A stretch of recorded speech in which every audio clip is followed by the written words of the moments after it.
Good day everyone. Here's another video on basic calculus, anti-differentiation by substitution. So this is a basic calculus topic for grade 11 students.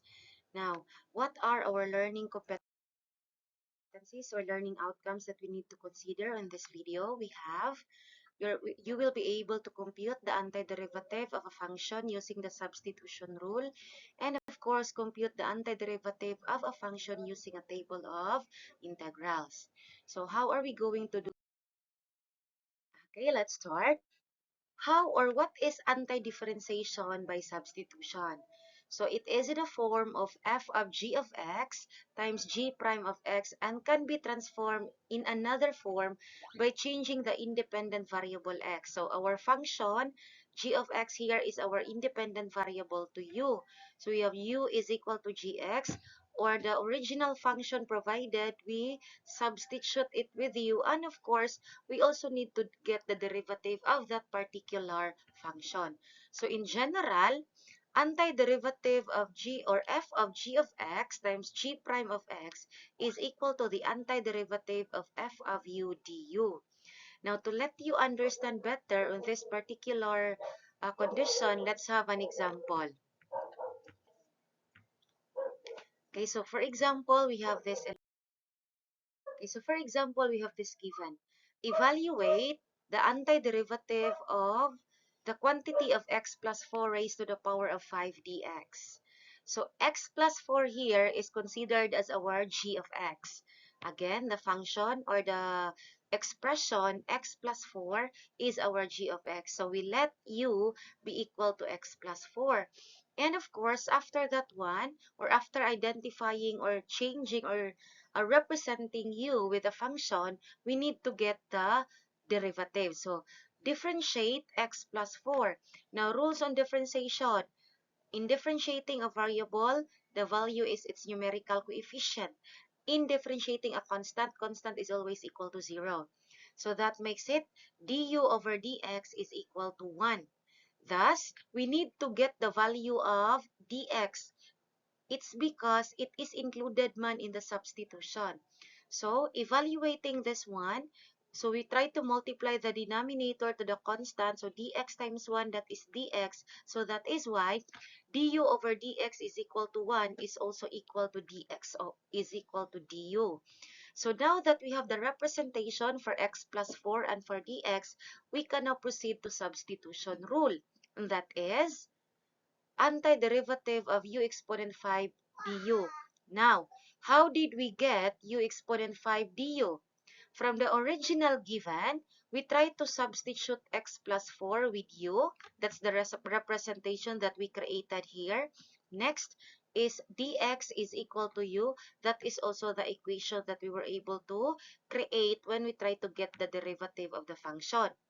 Now that we have the integral u exponent 5 du, we can now proceed to integration. And that is, using the rule of integration x exponent n dx, we have x exponent n plus 1 over n plus 1.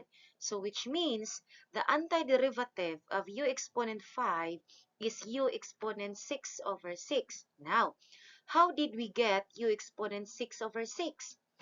The original exponent is 5, so our n here is 5.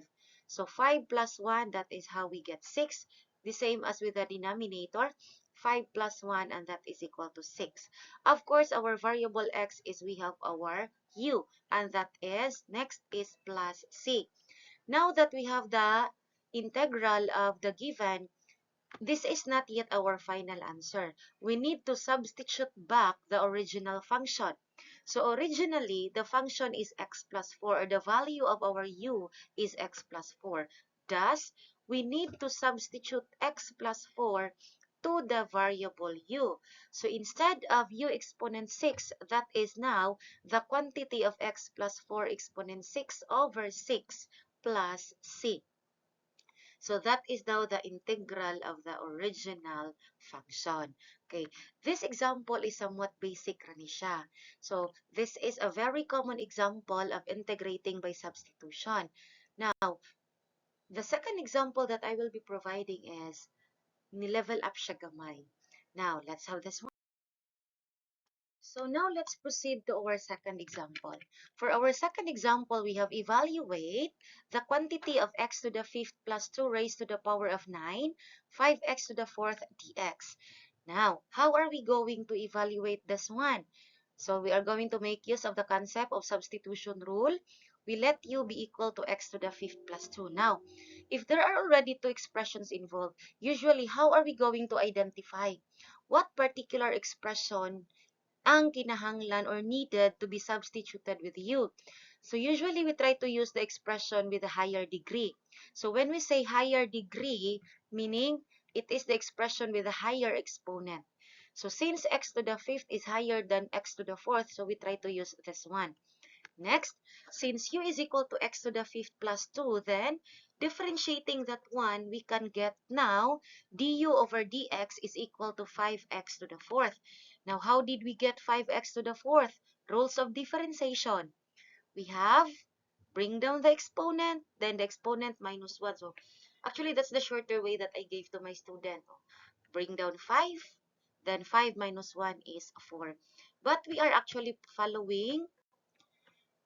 Okay, we are following what? We are following the rules of differentiation. So, sometimes, manggod, we want to see or mangita tag shortcut, but in dealing with the shorter way of solving, dapat wala sa tay mathematical rule nga na-violate.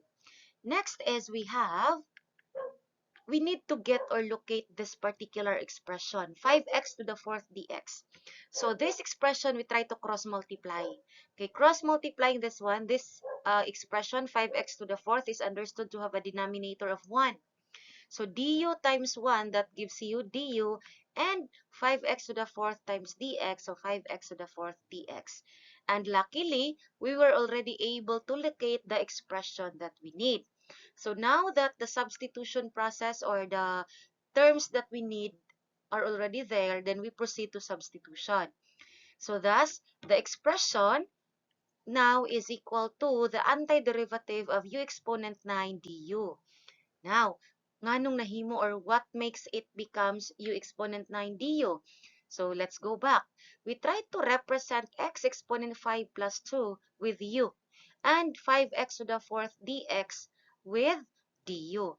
So these are the expressions. So u is equal to x to the fifth plus 2. That's the reason behind this expression.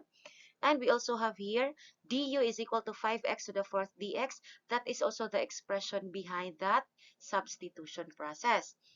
Now that we have the new integral, we can now compute or we can now integrate the equation using the rule. So this is now u exponent 10 over 10 plus c. Now, the rule may look taas, long, or complicated, but there is really a shorter way of dealing with that one. We're following the rule. So whatever is the exponent plus 1, so 10 plus 1, then over whatever is the exponent. Observe, from the equation, the exponent and the denominator is the same. Puro sila n plus 1. Meaning, when you try to integrate an exponential expression, what you're going to do is, whatever is the exponent, automatically, mausad na siya ang atoang denominator. And of course, do not forget to write plus c. So, which means, the antiderivative of u exponent 9 du is u exponent 10 over 10 plus c. Next is we need to go back with our original expressions. So since u is equal to x exponent 5 plus 2, we are going to try to return that one. Ibalik na sad nato siya substitute. So which means the expression u exponent 10 is equal to the quantity of x exponent 5 plus 2 raised to the power of 10 over 10 plus c. So, thus, expression now is our final answer. Diba? So, mitaas-taas na siya gamay. But the process is exactly the same. Now, the only thing that you need to consider is, dapat you are still familiar with differentiating differentiating functions. So do not forget derivation. So do not forget differentiation, of course. Now let's have the third example. So the third example, medyo ni complicate gamay. the antiderivative of z squared over the square root of 1 plus z cubed dz. Okay, now how are we going to do that? First, we need to identify what particular function ang atong i-represent with u. Again, clue. We are going to use the expression either inside sa parentheses, inside sa radical, or inside of any grouping symbol. Pero what if wala sa sulod? Consider the expression with higher degree. So when we say higher degree, meaning higher exponent.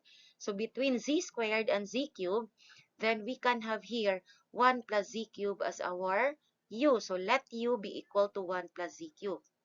Now, since u is equal to 1 plus z cubed, then differentiate that one. The derivative of z cubed is, we'll try to shorten that up.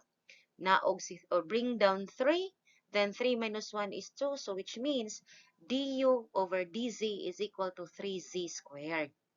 Now that we have the value of du is equal to dz, or du over dz is equal to 3z squared, if you've noticed na adere, walay tapad nga 3 si z squared. So which means, okay, we need to locate z squared dz. So that is, du is equal to 3z squared dz. We try to cross multiply. But since on the expression, after we try to eliminate this one, kaya we substitute it with u, the remaining expression is z squared dz. Meaning, we need to identify the value of z squared dz in terms of du. So from this expression, we can see na ay z squared dz, but na siya tapad. Naatay numerical coefficient na 3. So to get rid of that one, do not eliminate, okay? We just have not eliminate, pero ato siyang ibalhin. So dividing both sides of the equation by 3, we can now create z squared is equal to z squared dz is equal to 1/3 du. So we have here, divide 3, so makancel si 3, du over 3. By the way, for the information of everybody, usual usahay, students get confused with what's the difference ana niyang separate the fraction and then diffraction sila as 1. Actually, walay difference. The value is the same. So when we say 1/3 du, that is just equal to du over d3. Du over 3. Okay? Again, when we say 1/3 du, that is just equal to du over 3. Ato lang gibungkag si constant. Okay, now that we have the value of z squared dz, we also have the value of 1 plus z cubed, we can now proceed to substitution process. Now, I try to separate. So, antiderivative of 1 over square root of 1 plus z cubed times z squared dz. 1 plus z cubed, we already have a representation. Z squared dz na anasad. We are also able to get its value in terms of du. So this expression now becomes 1 over square root of u times 1/3 du. Now, how did I get that one? See, 1 plus z cubed is equal to u. That is the representation that we created here.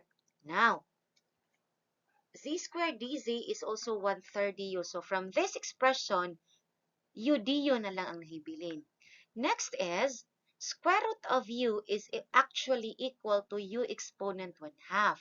Now, why did I try to change it or rewrite it in exponential form? It's because, or the purpose of that one is, we have the rule for differentiation for exponential easier than differentiating a radical. So, aritan exponential. So, which means the expression antiderivative of 1 over square root of u times 1/3 du is just equal to 1/3 times the antiderivative of u exponent 1/2 du. Now, nganong nahitabo, or why is it that it becomes u exponent negative 1/2? Take note that 1 over square root of u is equal to u exponent negative 1/2. Now, originally, our square root of u is in the denominator. So, naatay gitawag na negative exponent rule. So, in our case, with my students, I told them the word sa kakanaog. So, sa kakanaog or up and down. So, if the exponent or if the term is in the denominator, if you're going to place it upward or going up, or saka, going up, the exponent is changed. So, from positive, mahimong negative. Kung negative, mahimong positive. So, in this case, since in our denominator, that's u exponent 1/2, 1/2 is positive, when I try to transfer it in the numerator, the exponent now becomes negative. So, which means, 1 over square root of u is just equal to u exponent negative 1/2. Now, nganong migawas si 1/3? So 1/3 came out because of rule number 1 or number 2 of anti-differentiation. When you are asked to integrate a constant, tak, gawas ra siya dito. So this expression now is equal to 1/3 times u exponent 1/2 over 1/2. Now, how did we get u exponent 1/2 over 1/2? So of course, we try to make use of this rule again. Oh, we have negative 1/2 plus 1. That's 1/2. Then, diba, on the previous example, I told you, whatever is the exponent, that is also our denominator. So, that makes it plus c. So, simplifying it further, that becomes 1/3 times 2 times u exponent 1/2. Now, where did I get 2 and where is 1/2? Nganong nawala? Now, remember, this is an example of a complex fraction or the division of fraction. Dividing a fraction is you try to get the reciprocal of the denominator and then proceed to multiplication. Diba? That's one rule. So, the reciprocal of 1/2 is 2. Then proceed to multiplication. So, diha na ko nakuha si 1/3 times 2. And of course, times u exponent 1/2 plus c. So, finalizing that one, our final answer now is 2/3 times the square root of 1 plus z cubed plus c. Again, on our final answer, please do not forget to substitute again the original value of our function. Okay, so I hope you learned something from this video. Comment down below if you want to let me create another video of a particular topic. So that's it for anti-differentiation by substitution. Bye-bye. Thank you for watching. I hope you learned something. See you in the next video. Bye.